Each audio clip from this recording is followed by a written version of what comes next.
Ya, Anda kembali bersama kami dalam Pro Kontra. Kita lanjutkan, saya ke Pak Margarito Kamis ya. Anda sependapat Pak dengan bantuan dana politik ini karena memang mampu mencegah korupsi para politisi? Karena di negara-negara lain katanya tadi dibantu hingga 70% begitu ya biaya operasional partai politik. Oke, tapi pertama saya begini, sedih juga ya kenapa Demokrat bikin 108 perak. Lalu PDIP bikin sekarang 1000. tahun 2019 kan sebentar lagi nih. Jadi berapa tadi? 1000 lagi. 1000. 10 kali lipat naiknya, 1000%. Kenapa kalian Demokrat dulu bikin tinggal 108 perak? Sekarang di masa PDIP dulu 1000 juga. Ya. Demokrat potong tinggal 108. Sekarang 1000. PDIP yang top dong. Demokrat kenapa? Itu satu ya. Karena suaranya paling banyak, paling banyak dapat duit ya Pak ya? Mungkin. Nah, kita nggak tahu dah. Pokoknya ya saya nggak ngerti kenapa Demokrat bikin tinggal 108 perak. Padahal dari 1000 tinggal 108 perak. Ini celaka ini. Satu ya. Yang kedua, jujur omong kosong tuh. Yang bilang ini supaya mencegah korupsi itu bullshit.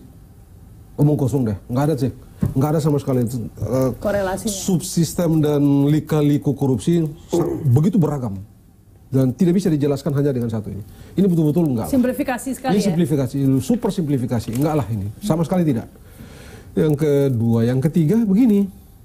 Ajaib, kenapa tidak dibahas di sama-sama dengan Banggar dan segala macam kok berdasarkan hasil kajian KPK? Dari mana ceritanya? Pemerintah bikin keluar. Kita bicara sistem loh. Kenapa atas dasar itu? Kenapa tidak dilakukan kajian bareng-bareng dengan DPR dan atau di internal pemerintah?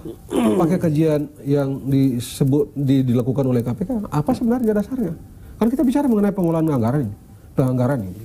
Tadi polisinya sebenarnya, tapi ya sudahlah, ini politik juga. Nah, di atas semuanya, ya menurut saya sih enggak lah. Dan yang keempat, saya kira memang ini trik untuk apa?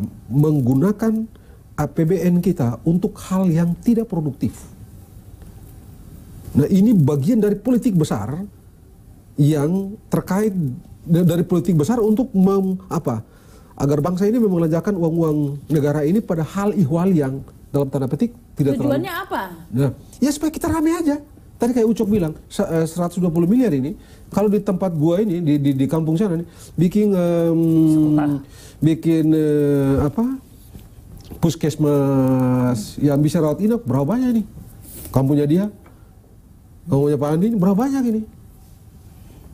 Berapa banyak gitu yang bisa kita bikin ini? Jadi, tapi kan akhirnya kan uang ini kita alokasikan untuk hal yang kayak begini yang tadi Munas yang ini mesti mereka cari duit. Jadi begini loh, ya, saya ingin menambahkan sedikit. Saya kira tidak bisa kita bandingkan apple to apple pembangunan infrastruktur fisik dengan pembangunan infrastruktur politik. Itu pasti berbeda konteksnya. Kalau membangun sebuah itu kan sudah ada anunya. Tetapi yang kita lupa bahwa sistem politik ini harus dibangun dengan benar. Ada dua masalah total, kesalahan masa lalu kita dan sampai hari ini termasuk pemerintahan hari ini itu tetap membiarkan itu terjadi. Bagaimana kemudian ada oligarki politik yang terjadi di partai politik.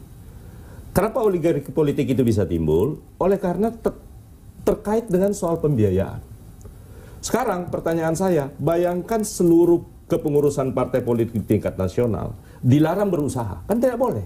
Beda seperti UMNO di Malaysia. Boleh melakukan usaha partai. Kita dilarang. Yang terbesar pembiayaan harus cari sumbangan pihak ketiga. Pertanyaan saya, kalau ada sumbangan pihak ketiga, ya saya setuju. Ya kan, ada pembiayaan dari pihak ketiga. Kemudian pihak ketiga kan tentu punya kepentingan-kepentingan. Ya. Itu artinya kalau kita membiarkan itu, termasuk siapa saja membiarkan itu, kita membiarkan seluruh keputusan-keputusan politik itu bisa diintervensi. Tapi kalau memang itu permasalahannya, solusinya bukan memberikan bantuan, solusinya sistemnya dirubah, Pak. Nah, bisa. Itu harus beriringan. Saya ingin menjelaskan dulu satu. Itu tadi soal oligarki politik. Yang kedua, saya ingin menyampaikan apa yang disampaikan, tentu pertimbangan pemerintah menaikkan itu tidak semata-mata. Ini yang pertama kali meminta KPK dalam rangka untuk membuat kajian. Kan dulu KPK, itu saya minta KPK untuk melakukan kajian ini. Karena kenapa? Kita anggap dulu KPK ini sebagai lembaga yang kredibel dan dipercaya oleh publik. Tetapi sekali lagi ini tidak menjadi dasar satu-satunya dilakukan oleh pemerintah. Pemerintah juga punya kajian.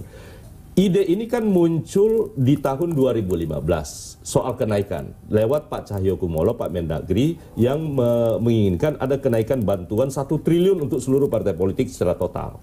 Nah, waktu itu kita menganggap bahwa saya ingin menyatakan bahwa kalau dia ada angka di 1 triliun, maka kemudian harus juga kalau ada namanya istilah yang saya pinjam dari Pak Hasto itu ada insentif elektoral yang harus kita berikan. Seperti yang sekarang proporsional ini. Tetapi kan kasihan partai-partai kecil, kemudian luar biasa bagi partai-partai besar kalau itu dilakukan, itu tidak imbang. Nah, oleh karena itu harus ada sistem. Inilah yang sementara saya gagas, ingin membuat sebuah rancangan undang-undang yang namanya Undang-Undang Pendanaan Partai Politik.